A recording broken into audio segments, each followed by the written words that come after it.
We're going to give folks Recording in we're going to give folks just a couple of minutes to log on.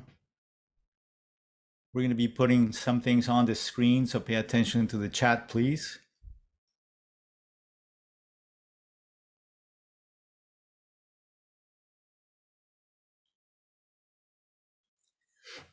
We're still letting some people log in. We'll get started in a few minutes. For those who just joined, you'll see our session reminders on the screen. And also, there are some things in the chat box. This lecture is being recorded, so you'll be able to access it on the ACES Aware Ventura County website. While we're waiting, please feel free to introduce yourselves in the chat box with your name and organization. That way people can know where you're coming from, and we can also look at the chat box later as reminders of who attended. Please make sure that your microphones are muted as you enter. All in attendance will be entered into a drawing for a custom AAVC prize. We will announce the drawing winner in our session follow-up email. So be on the lookout for an email from ACES Aware Ventura County. Make sure you look at the chat box for the registration link. In your registration and evaluation, please make sure you have noted whether you are requesting continuing education. For those seeking continuing education, you must be present for the entirety of the session and complete the evaluation to receive those credits. While we are waiting, remember, please introduce yourselves in the chat box with your name and organization.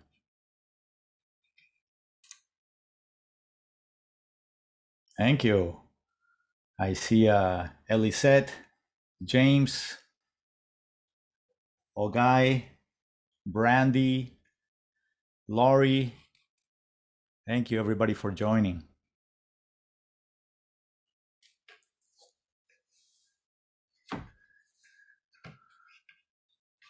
Now on the screen, there's also a QR code which you can aim with your camera of your phone as you're taking a photograph.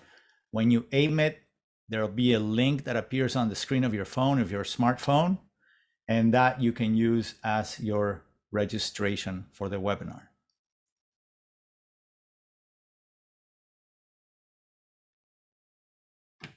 So I am Tomas Torices. I'm the Executive Director for AAP, the American Academy of Pediatrics, California Chapter 2. I want to welcome everyone to Unit 4, Session 1 of the ACES Aware Ventura County Lecture Series. Before we begin with the program, we're actually going to hear a few words from Dr. Chris Landon.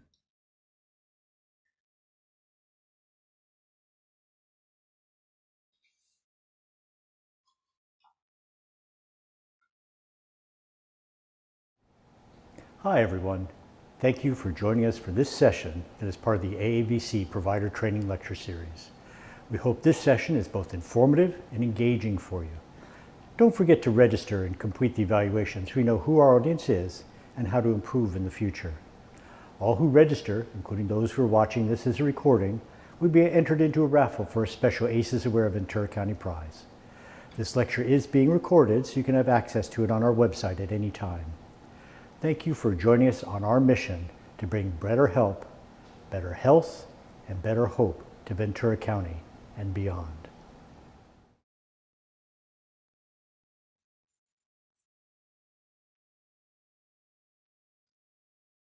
Well, thank you, Dr. Landon.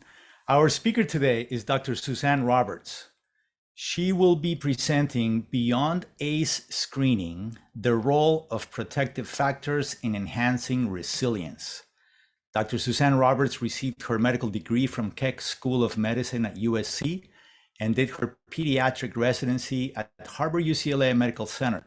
She did her undergraduate work in human biology at Stanford University, focusing on the neurochemistry of behavior. She is now an associate professor of clinical pediatrics in the clinician educator track at the Keck School of Medicine at USC. She works as a pediatrician in the Division of General Pediatrics at Children's Hospital Los Angeles caring for children with special healthcare needs. At CHLA, Dr. Roberts is a physician for the Spina Bifida Center, the medical director of the Foster Care Initial Evaluation Hub Clinic, and part of the medical home in the AltaMed Pediatric Clinic. Through her work with children in foster care, Dr. Roberts learned of the Adverse Childhood Experiences study and became interested in the pediatrician's role in mediating the impact of early life adversity. She's the clinical liaison to the CHLA AltaMed Pediatric Clinic for Dr. Pat Levitt's current studies investigating biomarkers of stress response. After the lecture, Dr. Roberts will be responding to your questions. You are encouraged to submit questions via the chat box for our speaker to answer during the Q&A session. Now, I'll turn it over to our presentation.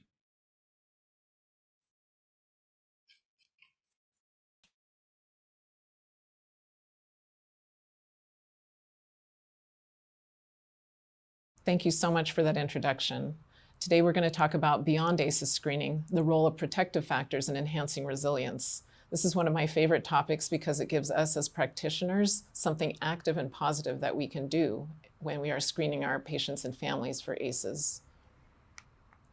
These are our learning objectives. You may scan them at your leisure. This is the ACEs Aware mission that serves as a reminder to you, the providers. The mission is to change and save lives by helping us, providers, understand the importance of screening for adverse childhood experiences and training providers to respond with trauma-informed care to mitigate the health impacts of toxic stress. That's what today's talk is all about. It's learning about protective factors that help build resilience and mitigate the health impacts of toxic stress. This slide illustrates the pair of ACEs tree that was conceptualized by Ellis and Dietz of George Washington University, illustrating two types of ACEs, the traditional adverse childhood experiences reported in Felitti and Anda's original paper, and adverse community environments. Though not an exact depiction of the original ACEs, it provides a visual example of how social determinants of health manifest as adverse community environments and impact the soil in creating the risk factors for adverse childhood experiences, which is the tree. This image really helped me understand how such diverse experiences in both the household and the community could lead to increased risk for similar adverse outcomes discussed in earlier presentations. What is the mechanism by which ecology becomes biology? The ACE score appears to capture the cumulative exposure of the developing brain to the activated stress response. This is the pathway by which ACEs exert their neurobiologic impact. The stress response is a normal homeostatic mechanism in response to a stimulus or possible threat, results in the release of stress hormones, including cortisol and epinephrine. In addition, it activates a range of biologic responses, increasing heart rate, blood pressure. Other brain structures associated with threat and vigilance become more active. Aspects of learning and memory can be altered, and the parts of the brain that facilitate impulse control, judgment, and executive function become less active. If these areas are overactivated due to prolonged or repetitive severe stress, the stress system may be unable to shut off, return to baseline, and be overwhelmed. The downstream effects of such excess stress hormones on neuroendocrine, metabolic, immune systems may ensue. But why does it not always happen? Why isn't exposure to ACEs destiny? Why is it not destiny? Because other factors are at play at how the individual interprets what's going on around them in the environment. And it's this physiologic processing that results in the risk.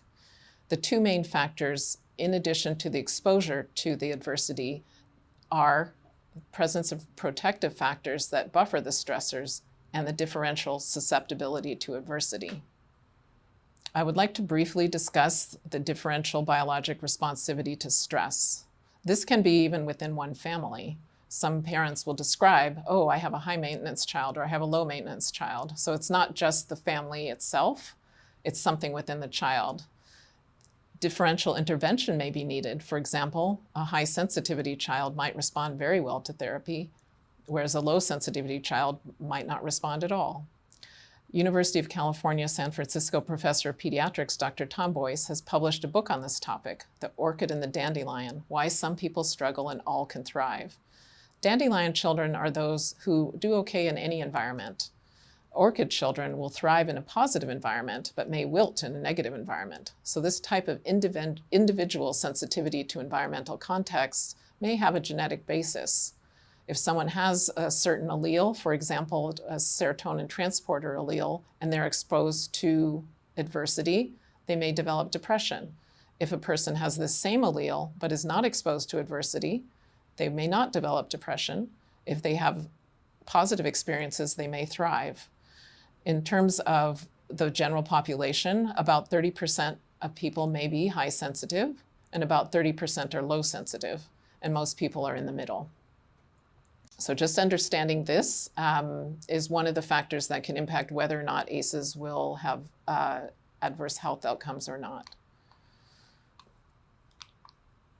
However, leaving differential sensitivity aside, the largest determinant as to whether ACEs will increase risk for adverse health outcomes is the presence of protective factors that mitigate or buffer potentially toxic exposures. The Harvard Center on the Developing Child uses this conceptualization of a resilience seesaw.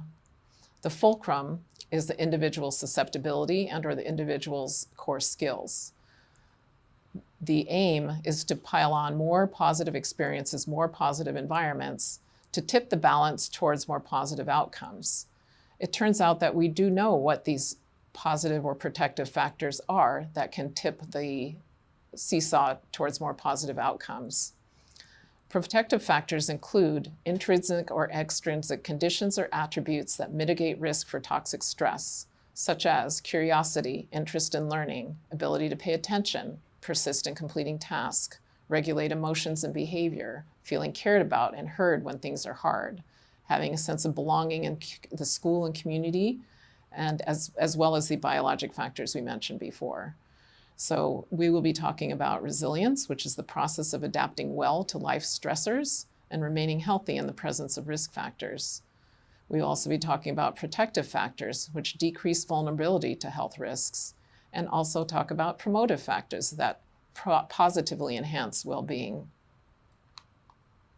So the toxic stress response, a consensus of scientific evidence demonstrates that high doses of cumulative adversity experienced during critical and sensitive periods of early life development without the buffering protections of safe, stable, nurturing relationships and environments can lead to long-term disruptions of brain development, immune and hormonal systems, genetic regulatory mechanisms, and it's a condition now known as the toxic stress response.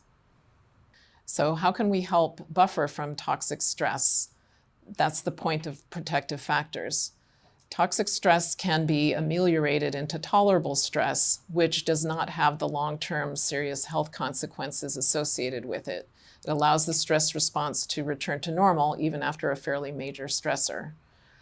We have already learned about positive, tolerable, and toxic stress in other presentations. So positive stress is the kind that we all need for learning and growing, with brief increases in heart rate, mild elevations in stress hormone levels that comes back to normal. Tolerable stress may have more serious temporary disruptions, but comes back to normal as well without having the long-term effects. And that's what we're aiming for. So the protective factors are trying to make tolerable lemonade out of the toxic lemons. This is a very important slide just to get the principles down. These are 3 ways of building resilience and improving outcomes for children and families. So you can take this slide and apply it to multiple levels and help build resilience at multiple levels. So for example, this is the Harvard Center on Developing Child on core principles of resilience. Number 1, supportive relationships. Number 2, core life skills. And number 3, reducing stressors. So for example, at the community level, the relationships that one has in your neighborhood, some people have like a neighborhood council. People will help each other out. There may be ways of reducing stress in your neighborhood by adding more green spaces, putting in a farmer's market, reducing violence in the neighborhood. Core life skills for a neighborhood talks about providing workforce development for a community, supporting your quality schools. So that's applying it at the broadest level. What about your pediatric office? Supportive relationships include a trusted relationship with the provider, having shared decision-making with your patients and families, offering telehealth during COVID times, increasing parent confidence by catching them being good in the office, having links to community resources. So for example, you can apply that to families, and that's what we're going to do in the rest of this talk. For families, a Strengthening Families framework has been developed by the Center for Study in Social Policy. This is for family-level resistance, and this framework has been adopted by many agencies, including those in Ventura County. This version is for families with children ages 0 to 5, and later we'll show you one for older children. You can see the resilience principles that we referred to in the previous slide at work here. So for example, social connections is also the same thing as strengthening relationships. Reduction of stress, core skills. These are embodied in parenting resilience, knowledge of parenting and child development, and the socio-emotional competence of children. This is a very busy slide, but it just shows you how the Strengthening Families framework can be put into practice with everyday actions. And these everyday actions build protective factors. And these are more for agencies that how they can help. So if you read some of these, you can see how you, in an office or in an agency, can help promote families' confidence and strength in taking care of their own children and promoting resilience in the families. For families themselves, and this to me is the key, is how do you build capacity for resilience in children? How can we help families do this? These are the ingredients according to the National Child Traumatic Stress Network. We'll see what this looks like practically in a little bit. These ingredients include supportive, nurturing relationships. We've heard that before. Feeling safe at home, school, and the community. Having a sense of positive self-worth, self-efficacy, and having a mastery of skills. Having coping skills for managing strong emotions, self-regulation. Having family routines, rituals, cultural and faith traditions. Having a sense that life has meanings.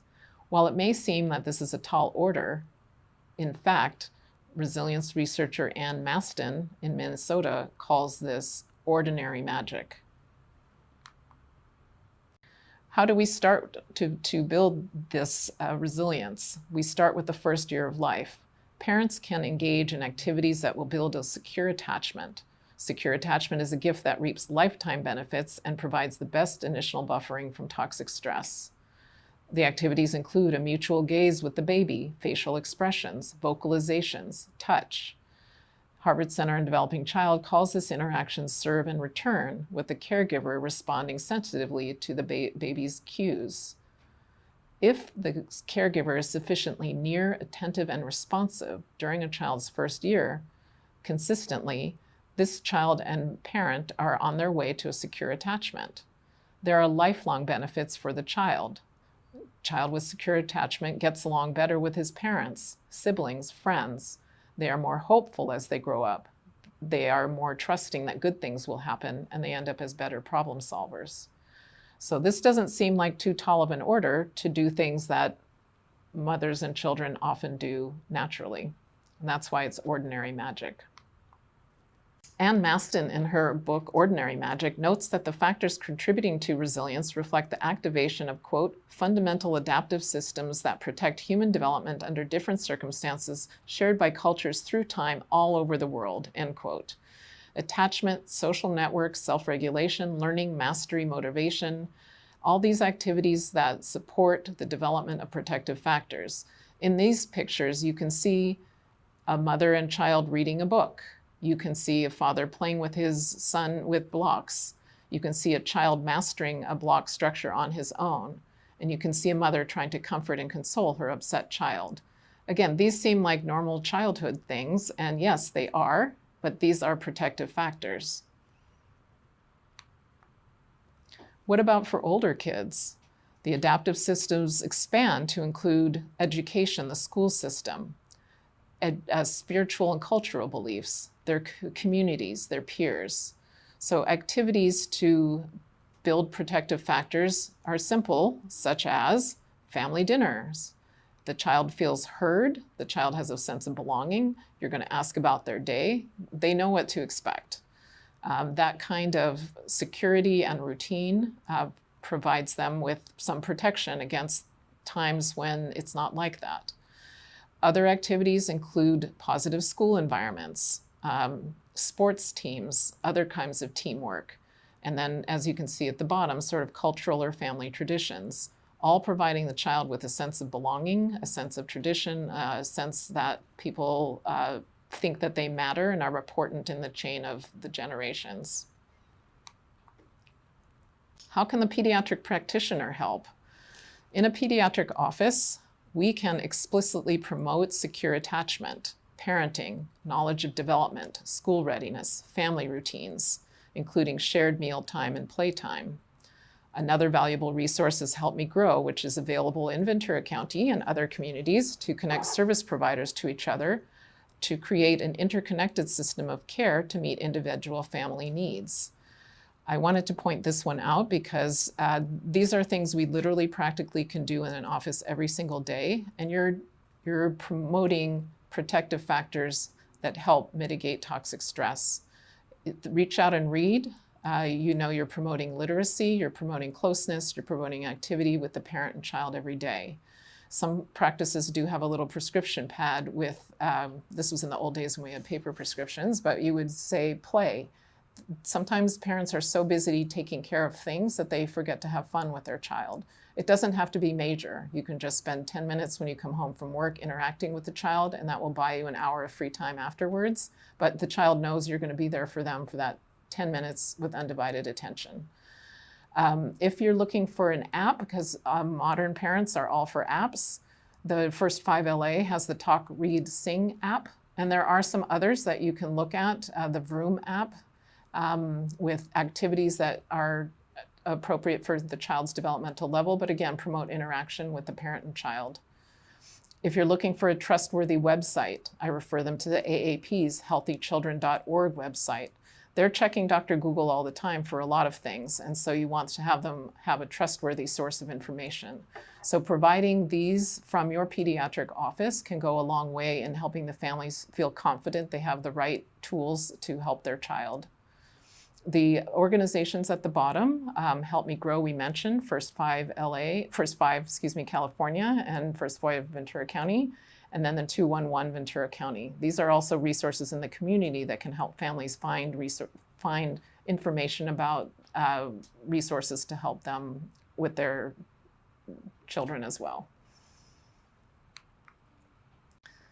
This is another one of my favorite slides. This one is from the Surgeon General of California's ACEs Aware handbook. These are evidence-based strategies for mitigating toxic stress. These are 7 domains that you can review with families to actually help them when they are stressed out. Some of them you will find that they have strengths in, and some of them you'll find they'll have challenges in, and it helps them see where they need work and where they're already doing really well. So the cornerstone, once again, supportive relationships. Other things that we haven't mentioned so far, but is nutrition, physical activity, sleep, experiencing nature, mental health if needed, and mindfulness practices. One that's very easy to do is to teach the child deep breathing, and you have them sniff a flower and then blow the leaves off. Very easy. But that's something to help them gain their composure in the moment and relax their body in the moment. So using these 7 domains in working with families when you're screening them for ACEs, I have found very useful. We mentioned a little bit earlier, the Center for Study of Social Policy had the Strengthening Families framework for young kids. They also have 5 protective factors framework for older kids, and this goes up teenage as well as young adult. Again, similar pillars of resilience that were mentioned earlier, including social connections, concrete support in times of need, youth resilience, knowledge of adolescent development, and cognitive and social emotional competence. So for youth protective factors, what does this mean? The social connections include having caring adults outside of the family as well as inside the family. So it can be a coach, a teacher, it can be your friends' parents. And then of course, your peers are obviously your social connections, but it includes positive institutions. For Ventura, somebody here mentioned they were from Ventura High School. I think that's Go Cougars, right? And Buena, whatever, Go Bulldogs, trying to be Ventura here. If you have pride in your high school, that has actually been positively associated with reduced adverse behaviors. If you feel valued, a part of your school, a part of your community as a teen, that goes a long way towards mitigating toxic stress response. If you have awareness of where to get concrete support in times of need, that will also reduce your stress. So having a medical home, for example, if you got sick, you know where to go. But education, if you have an advisor at your school, if something's going wrong, you know where to go. All of these help reduce stress. Youth resilience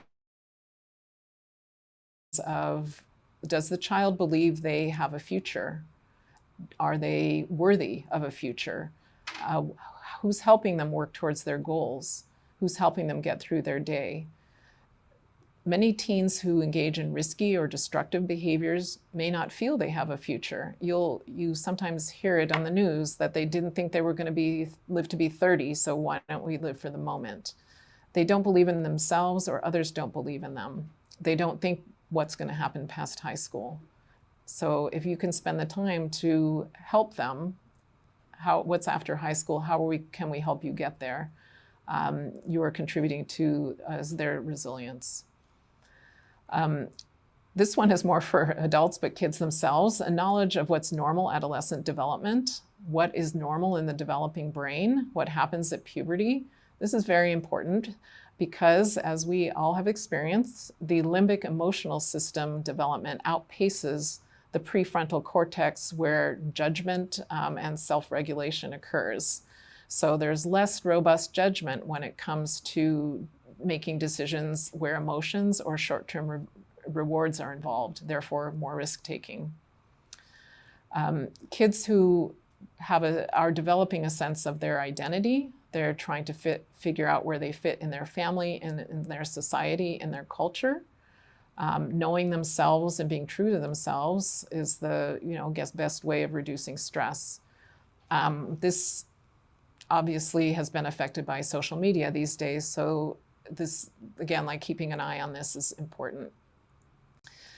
Cognitive and socio-emotional competence, problem solving, self-regulation, character strengths, accountability, all of these contribute to a child who's better able to get through tough times. So if you can help them with finding alternate solutions to different situations, working through them, saying, well, instead of hitting him, what else could we have done? But it's also, again, knowing themselves, figuring out what are their strengths. And I'm going to go show you something about that in just a minute. But what are some activities that count for ordinary magic in the teen years? Group activities, having, again, a positive school experience or positive school identity. Cultural traditions, something that's in your family, having a sense of that you belong in your community. Having a skill that you develop and learn. So anytime a kid is playing on a sports team and starts moving up the ranks, someone who plays a musical instrument, someone who can draw, it's whatever activity the child can do that can be promoted. Again, it gives them a sense that they have agency and they're able to be competent and get through harder times. How does a pediatric practitioner get started? We are all familiar with the HEADS exam, which is for socio-emotional history. It gives you a lot of information. We mark it off as sensitive or confidential, so it's not shared. And this is where I think you can start finding what's really going on, who's important to that child, what are they good at, what are their concerns about identity and safety. So I think this is really where I think a pediatric practitioner should start, and then have resources to deal with issues that come up on each of these areas. So for a pediatric practitioner, you are there as a supportive adult, you are a role model, you are one of the caring adults in their framework of resilience. You're there non-judgmentally, you're there to help them with their health. You want to be there to review their strengths. I actually do believe they all have some, you just have to find them. You need to have resources. You need to be non-judgmental and have resources for reproductive health. For LGBTQIA youth, you need to have resources. For mental health, what is available in your community? Do they have the suicide prevention hotline on their phone, for themselves or for a friend? And then often in the interactions, the principle of harm reduction. So you can state why you would like them not to vape or binge drink. You may not get them to do nothing, but you can explain the health risks and that what would be a safer way if they're going to engage in some of these behaviors, that they will not harm themselves irrevocably. Moving on from teens, I want to discuss things that you might not have heard of before. This is the secrets of longevity, even with adversity. You might have heard of the blue zones, or you might not have. It's actually about centenarians. So researchers have studied 5 communities all over the world, very diverse locations: Costa Rica, Loma Linda, California, Sardinia, Italy, Ikaria, Greece, and Okinawa, Japan. These had the highest proportion of residents who were over 100 years old, and they examined and researched and figured out what are the commonalities that might have led to them having a healthier well span, as they called it. So they weren't sick, they were older, and they were healthy, at least relatively so. These factors included moving naturally. So activity was a daily part of their lives, and this does not mean running marathons. It meant that they were gardening, outside, walking. It meant that they were doing housework in the home. So again, not running marathons, just normal activity, but instead of a sedentary lifestyle. These centenarians had the right outlook. For example, they knew their purpose. They felt they had a purpose or a role in life, that they could be helpful to others or true to themselves. They knew how to take a little break sometimes, maybe go on a vacation or just not work so much, or take a little time to just breathe. They, of course, had healthier nutrition than most people. They did not overeat. They ate till they were about 80% full. They ate a primarily non-meat-based diet, a plant-based diet. And for adults, not for kids, they had a glass of red wine here and there. And then also very important for the base of the pyramid, this is what we've been talking about for a lot of resilience, is that they had a sense of belonging. They had either religious or social community, they had friends, and they were able to find family or family members they felt they belonged.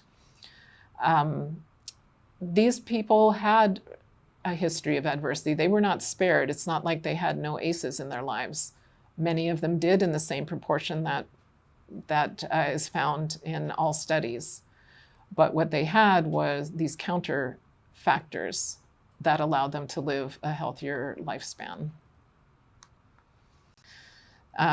So somewhat based on that, a psychologist named Dr. Seligman, who was at University of Pennsylvania, was able to develop a model of flourishing, I guess you would call it, elements that contribute to a life of flourishing, meaning that they have more protective factors, they're able to get through tough times with a less effect on health.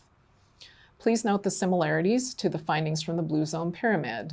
I'm going to start with the V. The V is vitality, because that includes the activity and the healthy nutrition, paying attention to their sleep. That's the physical element. But it has a lot of other elements that we talked about as well too. So the relationships with others. Engagement means that you have activities that you enjoy, that you you have a sense of mastery for. Meaning means you have a sense of purpose for your life. Achievements means you practice your skills till you get there. And then positive emotions, you can probably figure that one out. So just please notice the overlap, that these are all promotive factors for flourishing, but they're also protective factors in terms of getting through hard times. These are some activities that, again, more for older kids or adults, but that these kinds of activities can help someone be mindful about what they actually have as strengths. So expressing gratitude, again, has been shown to improve mood over a couple of week period of time. Trying to look on the bright side, trying to be kind to others. Not all of these are practical for everyone at all times, but just these have been shown to be helpful. And so you can bring these up with patients to try to see which ones they might be able or willing to do. Taking care of the body is one of them as well, and that includes the nutrition, the exercise, treating yourself nice. One that's important, I think, is number 3, avoiding social comparison. If we all read the news last week about Facebook knowing that Instagram was harmful to teenage girls, it's because it's promoting social comparison instead of not. So just learning how to use that in moderation or having a discussion about that would be important, so that to try to prevent the toxic stress impact of something like that. This is something that, again, if you have a little more time to work with your patients, and or if you're more of a mental health provider, and or if you're a parent, this is something free, available online, designed for young people. This is character strengths for kids 10 to 17. They make one for adults as well, but it's an inventory of strengths. So you take this survey, it's free, and it will kind of go through and let you know, this is where you fall into, these are your strengths. This is, if you can kind of follow your strengths and do activities that are consonant with your values using your strengths, it gives you more of a sense of empowerment, fulfillment, and well-being. So kids can do this. This is, again, it's designed for them. This was designed from kids all over the world in multiple cultures. And so it has, I want to say, universal applicability and value, and it's just making kids really mindful and aware of what they're about. Sometimes they just kind of go through life and don't think they have any value, strengths, or anything in particular, but taking this survey will actually help them find that. And so I feel, again, as a provider, like if I can do that for my patients, then I'm helping them with that sense of agency, or helping them develop the core skills that will help them get through hard times. So if you notice these factors from the one that was developed by the Surgeon General's office, the blue zones, the PERMA-V by Dr. Seligman, these character strengths, they all have very similar recipes for protective factors.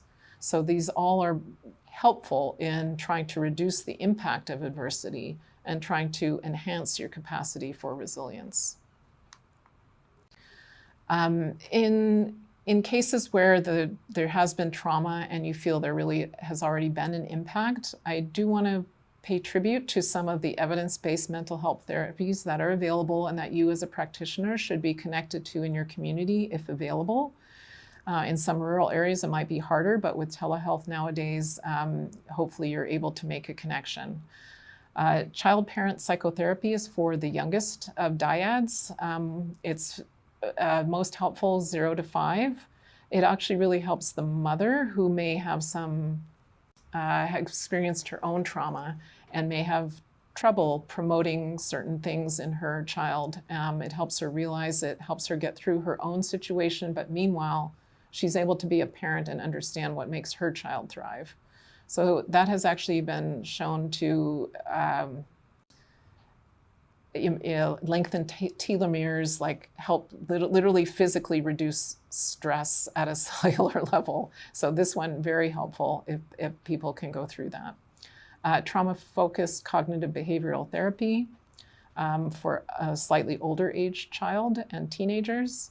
Parent-child interactive therapy it reduces disruptive behavior, but improves the bonding and attachment. It's for children 2 to 8. Seeking safety, dialectical behavioral therapy. Seeking safety is more younger kids, dialectical behavioral therapy more for older kids. I'm just using evidence-based therapy terms. If you're a psychologist, you're already familiar with them, but dialectical therapy is trying to reduce negative thoughts about yourself and improving the positive thoughts and the strengths. Substance abuse therapy, of course, if that's already an issue. Just so you know, there's some substance abuse prevention strategies for preteen, teen families, and they often involve things like having dinner as a family together, really just promoting a strong parent-child bond as you are entering the tween and teenage years. So a lot of the things we've mentioned before. I like to include adjunctive mindfulness or yoga training because those who are familiar with trauma know that it's felt not just in the mind, but the body. And we have talked about some of the things that affect the body during this talk. And as you know, toxic stress affects multiple systems in the body. So if you're trying to not just work on the mind, but also help calm or reset the body, things like trauma-informed yoga or mindfulness can help in an adjunct sense.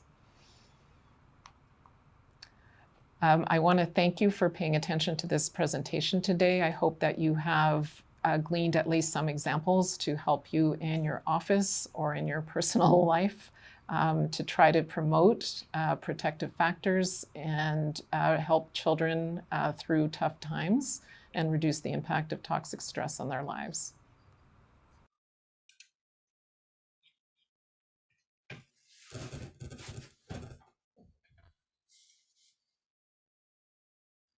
Well, thank you, Dr. Roberts, for that informative presentation. We will now start with the Q&A portion. You're all encouraged to submit your questions via the chat box. We can also unmute you, and you can come on live if you raise your hand. The raise your hand function is in the reactions button at the bottom. So if you click the reactions button, actually that will give you the option to raise your hand if you would rather place your question verbally live, or you can just put it in the chat box. So let's get started. Any questions?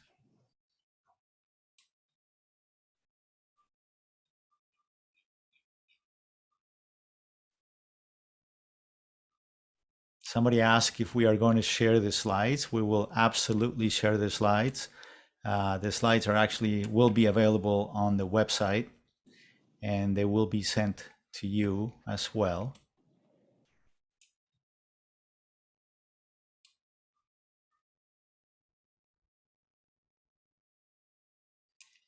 So we have a question in the chat box. Are there ways that we as clinicians can assess for protective factors? Yes. Hi, everybody. So in my practice, I would say there's formal and informal ways of assessing for protective factors. And some of the ones that are informal are things, again, that you probably do already. When you come in a room, what is the situation when you enter? Are the mom and child like looking at a book together? Are they even looking at the phone together, or are they each on their separate devices? When you're about to approach the child, does the child look to the parent for comfort, or is the mom on her device and completely checked out? So some of these things are observational, informal, that you're trying to check the temperature of that room and the relationship already. And some of it's going to be gleaned by the questions you ask, for example, in older kids, the heads exam, and just some of the questions that are part of a normal history about diet, nutrition, et cetera. So some of it is your normal history taking and physical exam, and also just taking the temperature of the room. There are some more, formal things that you can do. They're not so much, I would say, in practice specifically now. For example, like there's a Welch emotional connection scale from Columbia that does just that, look at what is the bond between the mom and child, and it's a 3-minute interaction, and it's meant for practitioners in the heat of the moment. There's another one being developed, the Toddler Attachment Scale from Minnesota. Again, it's meant to be a brief interaction, a brief screen that you can do to see if that child uses the parent as a secure base and for comfort and also to explore. So that kind of secure attachment type situation. Places sometimes are using screens like the Screen for Wellbeing in Young Children from Tufts. That one actually is pretty quick. It's going to be an EPIC, and many, if people use EPIC as the EMR, that's now there in many situations. It covers behavior development, some emotional components, social determinants of health. And so that's a more formal way of just kind of getting a screen, a sense of what's going on positively as well as adversity. So there, like I said, there are some formal screens you can incorporate into your practice. I'm going to say that practically the SWIC, SWYC, because it's an EPIC and is free and is very available, might be one that you would start with. But the rest of it is kind of like, you know, when you come in informally and observe that. Oh, that's a good question. Well, Oh, let me read that. Yeah, can you read that to me? Yeah. Let me read that for the group. Yeah. Would you assess the protective factors before you give the ACE tool? Can social worker and early childhood educator use the ACE tool in their work, or is it only for healthcare providers? Well, isn't that a good question? In an ideal situation, you could have a workflow. Everything's about workflow in a pediatric office. In a pediatric office, often the ACE tool is given by the front desk and would be given before the family fills it out before the protective factors are assessed, because the protective factors are assessed more in the visit itself. Sometimes before you review the ACEs tool, but the tool's already filled out. So I think that is a good idea, perhaps in an ideal situation. So the ACE tool is, and again, Tomas and everyone can correct me if I'm wrong, but it's originally designed in the sense that for healthcare providers at the current state, but it doesn't mean it can't be used by someone else, but you need to know what you're doing. And that's why there is ACEs provider training. Like before you administer it, you need to know why you're administering it, what is the impact, what are the resources. Again, like I don't know that a social worker, early childhood educator couldn't access that ACEs aware statewide training. I don't know that, but it is designed to be used in a medical office at this time. You know, so I'm just answering formally what it's from. I don't know if you guys have other statements regarding that. I mean, again, it's not proprietary specifically that only a healthcare provider could use it, but that is what it's designed for. And all the ACEs aware training is designed to be implemented in a provider setting, a medical provider setting. I'll just unmute myself. Hi, can you hear me? Yes. Okay, hi. I don't want to unmute my video. It's dark. So my name is Stephanie Ward. I have so many roles, but just to kind of keep it short. So with the ACEs, we've been, there's been like talk about, you know, the importance of, you know, using the ACE tool. And a lot of the supervisors have been trained on it, and they tell us that it's important, but they don't have us use the tool because they're kind of like in a holding place for it. So I'm just kind of like curious, like it sounds like it would be like an effective tool to give to parents, especially if you're like a home visitor or a social worker or early childhood educator. So I was just kind of like wondering if there was any, like that's why I was asking if it's just for healthcare providers, because they kind of already established that relationship and may feel that, you know, more likely to get the support from healthcare if they were to get it done with either, you know, any of those roles I listed. So that's the reason why I asked that question. I mean, it's a very, very good question. And it's, again, like it's not proprietary where only healthcare providers can use it. It's just the ACEs Aware program was designed to get it out there in the healthcare setting and specifically train providers who are not used to dealing with social determinants of health or childhood or adult adversity. Like they're actually trying to get medical people caught up to what a social worker might already know. So I think I don't have the right answer for you specifically. And the ACEs Aware program was designed for healthcare providers, but it's not a proprietary tool to my knowledge. And if you are trained and feel comfortable and have the connections, you know, I think it could be a part of what you were doing. Okay, thank you so much.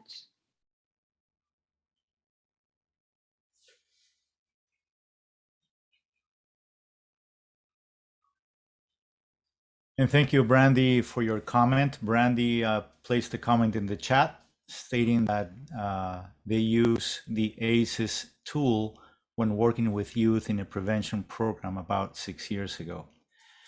I do have another question.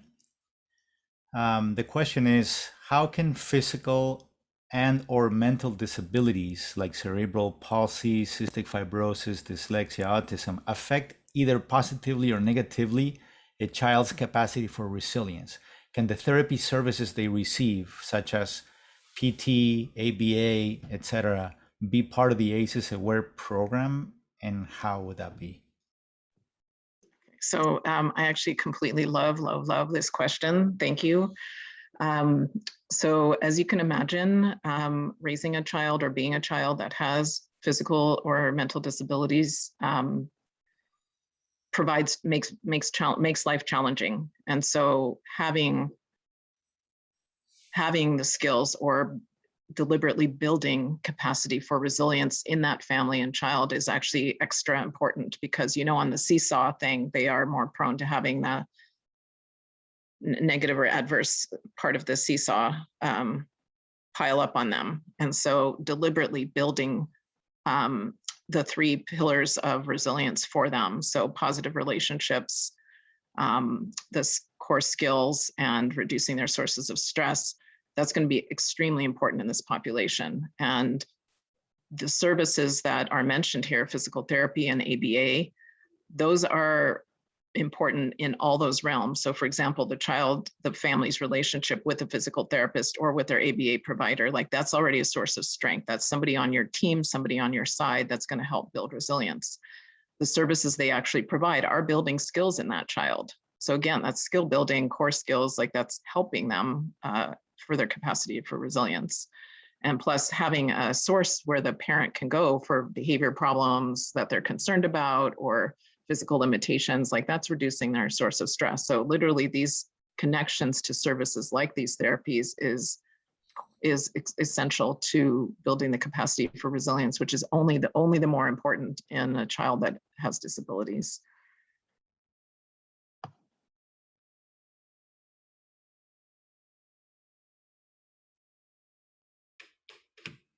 Anybody else? Any more questions? I'm still looking at the participants list. I'm sorry if I miss anybody raising your hand. I think when you raise a hand, that person's name goes to the top, and I'm not seeing anybody do that. And as a reminder, it's under reactions, and then you click on raise hand. I don't see anyone.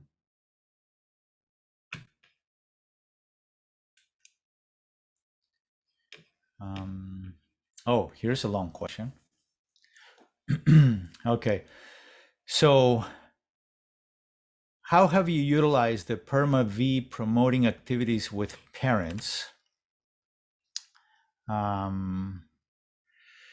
Especially in the beginning conversations about ACEs. For example, when a parent is being introduced to the effects of toxic stress on their children, they may undergo a great deal of guilt and shame. Can we use the PERMA-V model of flourishing to support them and in turn support their children? First, I just wanted to make a comment that I'm hoping we are not having the ACEs conversation in an environment of guilt and shame, and that it's framed more in how we can help mitigate and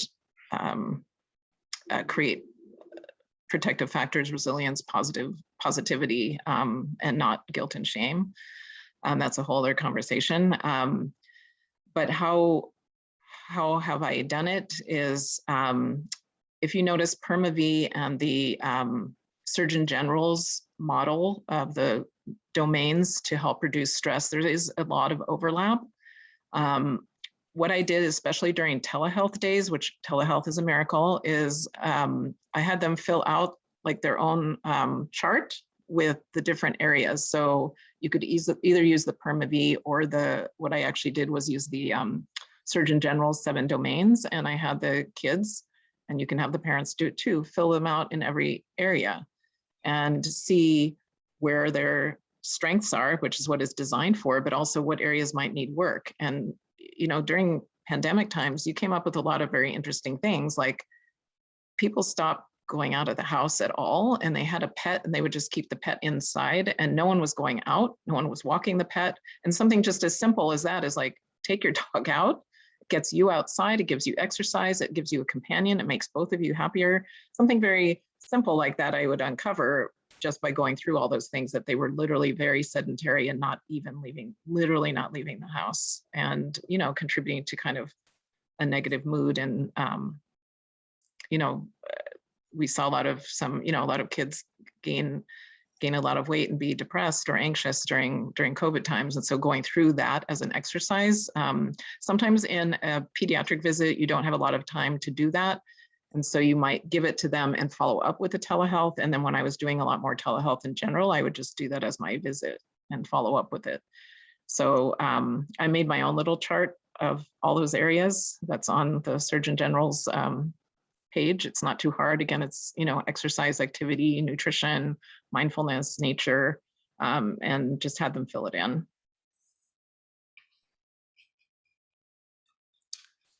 Any more questions? We're getting close to wrapping up.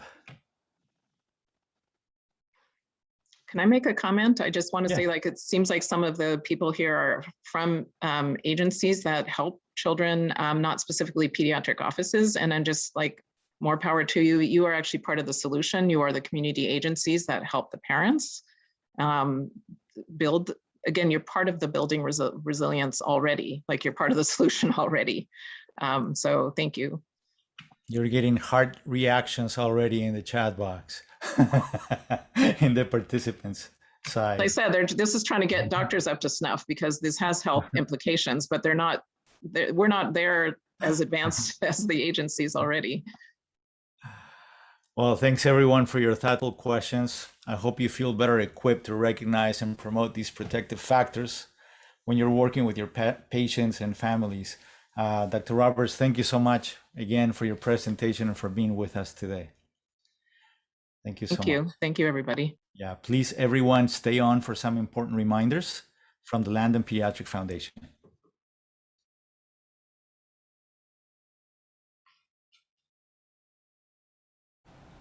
Thank you again for watching this lecture. Remember to complete the registration and evaluation. We will contact you soon if you are one of our raffle winners, so stay tuned. Make sure to follow us on all our social media accounts and subscribe on our webpage for more information of our 12 lecture series, ACEs Aware Ventura County, and all things ACEs Aware. Thank you for joining us on our mission to bring better health, and better hope to Ventura County and beyond. Bye. See you at our next session.